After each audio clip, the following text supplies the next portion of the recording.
Hey sis, Coach G here, and welcome to the Fit4Females Podcast. We spill the real tea on living a healthy lifestyle, and where I get to teach you how to be a warrior woman where you breathe, believe, and be everything God has created you to be. Hey y'all, today I'm with one of my favorite people. Hey, side note, before she even gets started, I gotta tell y'all, like, she's literally one of my favorite people. She's amazing. She is so much fun. She's super sweet. She also is a fellow coach, right? So she also has knowledge and guidance, and I love her. So I hope you gain to love her as well. But let me shut up and let her introduce herself a little bit more. Sandy, tell us about you, your journey and your coaching. First of all, thank you, GB, for allowing me to be in this space and allowing us to just be able to empower people, right? That's my mantra. Oh, yeah. They know being a fitness shiro, that is the name of my actual business. We always talk about empowerment from within and how, training, yes, is great. You want to tone up, that's awesome, but it's all about a feel, right? It's all about feeling empowered from within. So anybody that crosses my space knows, like, at the end of the day, we're not in the space of feeling like we're not enough, right? So I'm excited about us chatting about what we're going to be chatting about today. Yeah, yes, ma'am. And I love that because part of the reason why I love Sandy is because we definitely go hand in hand in our mission. We just approach it differently because we're different people. Yeah. But yeah, I definitely feel you on that, especially when it comes to empowerment, because mine, from my story, is more of like that. Yes, we can want to tone up. Yes, we can want to like have that slim, thick figure 8, all that great stuff. But you can't have that until you solve what created that in the first place, which is within. And at the end of the day, a lot of it is just building your confidence, process, and mindset that like you are like unstoppable. Absolutely. Like at the end, you could literally do whatever you wanted if you really put your mind to it. And that's exactly why I called my business Fitness Shiro. There are moments where I had to recognize that I had to rescue myself, right? Where I had to like be this being that had to represent in the biggest kind of way. And it wasn't always perfect. There were some days where, being a shiro meant I had to like cry it out, Thank you. Nah, bro, hold on. Let's just start right there. I ain't gonna hold you. We're not even get to the topic that we talked about today. Because when I tell you, the like idea I feel like a lot of women have and a lot of like my audience has when I talk about being a warrior, what it means to be a warrior woman. Yeah. Like I sometimes like am afraid to go all in as to what that means because of the fact that like some women are afraid of the like, oh, I gotta be a warrior means I gotta be strong all the time. I'm already a strong Black woman. I'm calling my women warrior because we're constantly fighting the battle of the mind. Like we're constantly fighting like and winning, of course. What it like every single day we're fighting against our old selves. We're constantly like defeating, generational curses, our old habits, all that great stuff. And that like literally what it means to be a warrior is to decide that tomorrow, okay, like what did I do yesterday that I could be better about it today? And even if that means I need to give myself more rest. That's it. And I beyond just the emotional component, right? It's about just being able to recognize like that you're not perfect. I think that's really something I really hone in with my clients is like, and myself, is giving yourself grace, right? Yeah. And so when you think about, Superwoman or Catwoman, right? They all went through some sort of adversity. Yeah. These sheroes, right? Yeah. Marvel and DCs, right? Even down to our favorite animes, but we won't go there. They all go through something, right? Yes, in this heroic moment of themselves. But there were some trauma and tribulations. So when I put Fitness Shiro out there, I was like, yeah, that's me all the way. And what's so funny? You mentioned Catwoman, stuff like that. Yeah, the first person I thought of like as a warrior was Mulan. I feel like if I had to pick a character or like some female hero that was like the epitome of what I believe a warrior woman is, and that is exactly who I want to become and who I coach my women to be, Mulan. Absolutely. Because she went against the grain. She knew she was meant for more, and she went through what she had to go through. Right. despite like all those times she may have felt weak, all those times that whether it was her mind, whether it was the people around her parents, her own parents. No, that one I related to. Our parents, I was like, oh no, I feel that. Side note, we're both Nigerian. First generation. Bro, heavy on that. So we have a duality that we go through. Right? Yeah. Being an American and also being in a household where your parents are not from this country. Yeah. But for me, I would say my biggest Shiro, talking about like animation or anime. I mean, it's fictional characters. Just fictional characters. Okay. I would have to give it to, who's the girl from Avatar?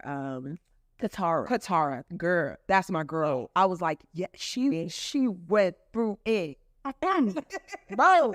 A lot of things that she went through, I was like, I can relate to that 1,000%. Yeah. And so, you know, at the end of the day, we all are here to be the best version of ourselves, right? Yeah. For some of us, it just takes a little bit more work. For some of us, it means, you know, just putting your head down and getting at it. But at the end of the day, you know, my approach as a coach is like, what can I do to make this as simple and realistic for your life? Heavy on realistic. For your lifestyle, not for my lifestyle. Yeah. You know, and it took me a while to learn that because I would get frustrated when, you know, people wouldn't, you know, meet the certain caloric intake that they need to eat, or they don't do the number of cardio time that I need them to do, right? But at the end of the day, I'm like, well, you know, there's like showing up for their space, you know, like, you know, a month ago, they weren't even able to get up and walk around. Bro, it's understanding their capacity. Exactly. And one, not just like where they're at, but teaching them how to grow their capacity and like move them forward. Oh, I love that. Grow that capacity. Bro, because I've always felt like your capacity could grow. Yeah. I always do. I feel like, and this is part of the reason why I'm so in love with fitness and this is how I structure my program, is you can create a fitness analogy to everything part of your life. Every part of your life, man. And literally, like, I see your capacity as a muscle. Like, that. If you like don't push yourself to the most, you're afraid or whatever, okay, cool, like, that's where you at. That's the capacity you have right now. We can function in that, but we definitely got to grow if you want to like see results and go for it. Period. At the same time, showing them grace, but also showing that. And that's, I love the way you said that. Like, I'm going to steal that. You know, I'll be stealing stuff from you. Yes. I'm not really mad at it. But we all, you know, both of us talk about the mind, body, and soul connection, right? And it's not just, you know, who can lift the heaviest or who can, you know, run the furthest, right? But it's like, allowing yourself to see how what you're doing right now in the gym absolutely 1,000% makes an impact. Almost every like exercise, workout, you do that in your normal life, you don't even know. You don't even know. Doing a deadlift as you pick up that box, right? Get out of my brain, bro.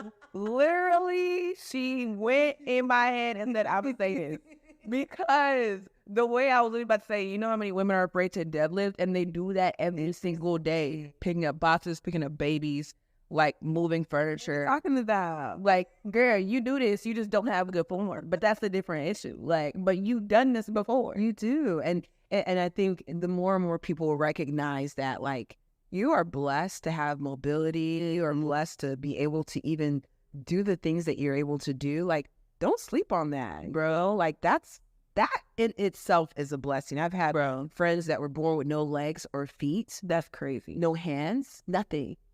Wow. Yeah. So for me, I'm just kind of like, every time I get tired, I'm like, you know what, Sadie, you better not get tired because you're blessed. You better keep moving. Bro, that was one of the things that God had to like really ring me in on, because like, if you're new to the podcast, by the way, welcome. In my story, like, I told you already, I was like not enjoying, I was content being functionally depressed. And there was one day, bro, it just all crashed all at once. Yeah. One glance in the mirror, you realize how far you've really gotten, and you're like, damn, that's crazy, bro. And one of the things that got me when I felt like God was like hugging me in that moment was this thought that came in my head, and I knew it wasn't mine. Because it was like, not only are you meant for more, but you're taking what you have for granted. Oh, man. You know, it's interesting that you say that, because you and I've talked about, the space of anxiety and depression, things of that nature. But when you really, really put it down on paper, it's just the devil, bro, limiting you to think that you are all of those things, but you're really not, You're not. And the hardest part about that is us being able to discern like what is the devil and what is me. And that's literally by discerning what is the devil and what is God. What is God is me, because he created me in his image. Yeah. Right. And so ironically, that's a really good segue into what today's topic is supposed to be, I promise. We getting there. But when I say the devil, people think, maybe a figure with horns and a fork, whatever. Yeah. It's all about how you approach it, right? To me, I call it the monster, right? For me, it's the monster. Like, I need to just face this monster right now that's in front of me, and just you and I let's have a conversation. Bro, because you gotta tackle it. Yes, like don't at the end of the day, like the devil's the devil. Whether you call him a monster, which he probably is, whether you call him a demon, she is, or limited beliefs, demon, devil, all of that. It's not serving you any good. Is basically, and it's because it's the opposite of what God says, which is powerful, fearfully, wonderfully made, absolutely, all these beautiful things, right? And so I actually see a lot of women, like, when it comes to their like health journey and their struggle, where like they try to cope with a lot of those things, is food. Yeah. And a lot of the emotional eating and a lot of the like binge eating, all those eating disorders, like a lot of it stems from those self-limiting beliefs or all the anxiety that they may experience from, where for me personally, it was like wanting to be like the perfect look, the perfect size, right? Because like growing up, like I was pretty skinny. I thought I was thick. Didn't know what that was. Boy, bro. I thought I was thick. Girl, I look back. I popped myself in the mouth. I'm like, girl, shut up. You don't know what you're talking about. Oh my gosh, bro. Because the way my metabolism said, when I turned 20, I was like, and so you telling me we got to go burn this off? That's why. But you know what? To piggyback on that, it's not for me what I, at least in my experience, where I realized that my metabolism necessarily slowed down. I just stopped moving as much. But it was still eating the same. But exactly, it's like, when my metabolism, like growing up, we were so fat, and even like on off seasons when I wasn't playing tennis and I was just sitting down, I literally ate everything, anything, whatever I wanted. Like, the days, bruh, whatever I wanted, and I did not worry about it. Like, it was not a thought. Like, like I'd be in the mirror, like, okay, do I have a big butt or whatever? But my gut, the rolls on my back were never a question compared to now. Like, I look in the mirror and I'm always measuring. I'm like, okay. And we see, do you feel that, and that goes back to the eating component we were talking about. I've had clients who have struggled with under-eating, clients have struggled with overeating. And, when it comes down to it, obviously it's a behavioral for sure pattern, for sure. But more importantly, it's like, how can we approach this in a way that it's not triggering for you and I'm not being insensitive to what's going on, So for those who are struggling, whether that's overeating or undereating, you got to really dive deep into the psychological or behavioral parts of that. Oh, at least that's what I've realized. That's what I had to do because, like I said, like I was trying to be perfect. And so like I would overeat trying to gain weight, and then I gained a lot of weight. Yeah, I didn't sit in the right places. Yeah. And I was like, okay, maybe I need to slow down. But where did that come from? You got to go deeper than that. Was the perfectionism. And then where did that come from? Because I always felt like I had to perform. And where did that come from?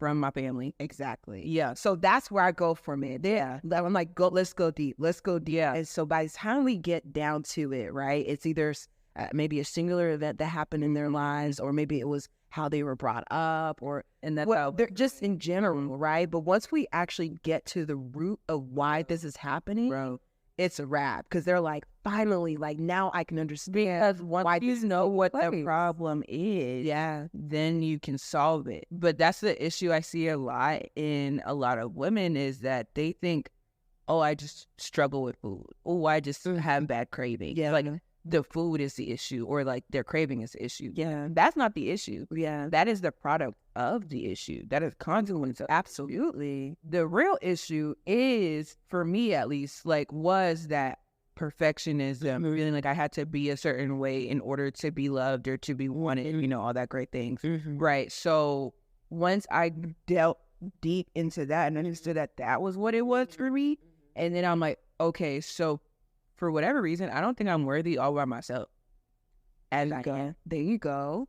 And so then you dive into like, okay, why don't I think? Exactly. It's, you know, and a lot of people don't want to have those very uncomfortable conversations with themselves or just with anybody in general. I had to recognize it through therapy. I started therapy right near the pandemic, I believe. I started therapy about 3 years ago. Definitely worth investing in. Please invest in yourself. Don't go out there and buy the latest labels and the latest Gucci. Like, that's great. Hey, that's awesome. But like, please, return of investment, people. Like, invest in yourself. And therapy was an amazing investment that I made. And, you know, we were able to dive into my eating issues too, because I would be like you. And so what I realized was the fact that I was once this athlete, right, that had to have a certain physique. You know, I ran track and field. Y'all know the track and field girls are baddies, okay? Hey, we baddies, all right? Thigh, boy, heavy on thigh. Just the tender thigh. We ain't gotta move no. That was my nickname. My tender thigh is legit. Like, my boyfriend. Oh my God. My nickname was Lil TT. It stands for thunder thigh. I love that. I love that so much. Because so, you know, I was in my mind just trying to maintain this like athletic build, but then I really, really, really dived into it, and it just turned out that like it was something that, you know, I had maybe experienced with child trauma. You know, like my mom. I'm the third of 6 kids, so my mom was not necessarily a small lady. You know, right. You know, growing up, and you know, my parents, they still together, but you know, it had its moments, and you know, Dad would say certain things to Mom, and you know, it was kind of triggering. And then I found myself in a relationship where I was being told the same things my dad was telling me, and so that narrative kept replaying over and over in my head. That don't get fat, don't get fat, don't get fat, don't get fat, don't get fat, and it just got to the point where I was just like, I'm eating to be rebellious, and I'm gonna shut up and get fat, bro, because you got to be rebellious against Nigerian, right? But then I would feel so guilty, and then I would find myself not eating enough. You know, one thing, and yeah, we're not gonna talk about what we're supposed to talk about, but because this topic right here, can we discuss the cultural negative effects of what we say to each other? And it's the little things, right? It's the little like cultural expectations, like specifically for women. Yeah. Right. Yeah. Like, you're supposed to have big butt, but you're not supposed to be too big. Yeah. Why are you eating? Yeah. Right. Yeah. Kind of thing. You're not supposed to be doing this. You're not supposed to be doing this. So annoying. You know, kind of thing. Or as well as, why aren't you doing this? Why aren't you doing that? You know, kind of thing. And I feel like for me, that's also like, that's really where my perfectionism thought process for myself like came from. And this is no dish to like how I was raised under my family. I agree. I need to say, because my mom, amazing, literally raised us great. Agreed. You know, and everything. Yeah. But at the end of the day, like, nobody's perfect. Nobody's perfect. And she's not the only one who was in my childhood. We're talking about uncles, aunts, I have to agree with the whole community. Yeah. Right. And then that's not even talking about like the American standard of community, which for us is really against the grain, because ain't no way we white with straight hair. Okay. And, you know, I feel like it still is related to the topic that we're talking about, because let's just be real. Like, at least in my household, you're not getting up from the table until you finish your plate, bruh. Okay. And so those sort of traumas, or at least you don't eat nothing else until you finish that. That's it. Because my mom understood, like, okay, if you're full right now, cool, put it in the fridge. Yeah, like, it was almost like, okay, so you're not gonna eat that? Yeah. You're not gonna eat that? Yeah. You're not gonna eat that? Yeah. And I was like, okay, let me eat that. Yes. Man. And it wasn't like, you're not eating it. Yeah. But it was like, it was just that, like, consistent. Yeah. No. Okay. And I was like, all right. Eating. Let me go eat this. Yes. Yeah. But yeah, actually, because when it comes to mindful eating, you have to be mindful of what you struggle with in the first place. Exactly. And so if you're not mindful of what you struggle with in the first place, there's no way you can be mindful about how to do better. Yeah. And so one of, I know you have your method. Okay. Your, like eating, 80% good, 20%, like, whatever you want. Yes. I don't want to say bad because it's not necessarily bad. I don't want that connotation. I call it my sinful pleasure. Give me my sinful pleasure. But I know for me, like, I do macros, right? And so, like, definitely, like, count your carbs, protein, and everything. But one thing that I consistently try to teach my clients is the fact that, one, you're not going to hit your goal every day, and that is okay. That's totally fine.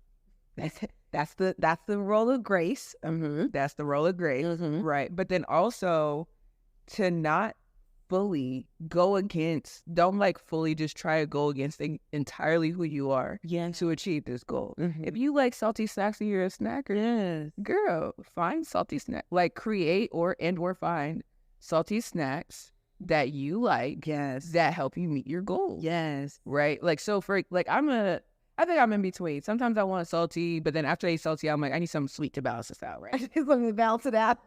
I'm weird. I don't know. Because, bro, if I ever have, like, and me and Isaiah do this all the time, we'll go out for ramen and be like, we want some ice cream? Yeah. Okay. Is it the spicy, sweet? Like, combo, But I've had to, like, made a couple mixes, but one of them that's, like, super healthy that I love it is this Greek yogurt parfait. Ooh. Girl. Is there chocolate in? You can't put chocolate in. Okay. I'm sorry. That's my 20%. Yeah, talking right there. Yeah, like chocolate, okay? I have to crave chocolate personally, but I mean, you can make the yogurt parfait however you like. Okay. But the way I make it, and it's pretty sweet, but I love it. Yes. Side note, this is what really be making it like that much better is because you're allowed to eat it. You're like, oh yeah. Right. But it's honey flavored Greek yogurt. Okay. With any two like cut up fruits that you want. I generally tend to go with either like strawberry banana or like kiwi banana. Ooh, okay. Just some like sweet. Kiwi has a lot of protein. People sleep on kiwi and the protein, bro. More than banana, actually. Bro. And that's another thing people sleep on are the hidden proteins. Yes, bro. Yes, the hidden. Broccoli got protein in it. Heck yeah. Girl. Girl, it's a hidden protein. So I'll either do kiwi and banana or strawberry and banana with some granola. Okay. And then some more actual honey on top. That is my jam. I'm a fan of what I call the garbage bowl. Have you ever heard of the garbage bowl? No. If you enjoyed this episode, be sure to screenshot, post on your stories, and tag me. Make sure to press the plus sign so you get updates on when new episodes come out every Thursday. Don't forget to follow us at F4F_podcast on TikTok and Instagram. If you're on YouTube, follow, like, and subscribe. Go out and be the warrior woman you were meant to be. Love you. Bye.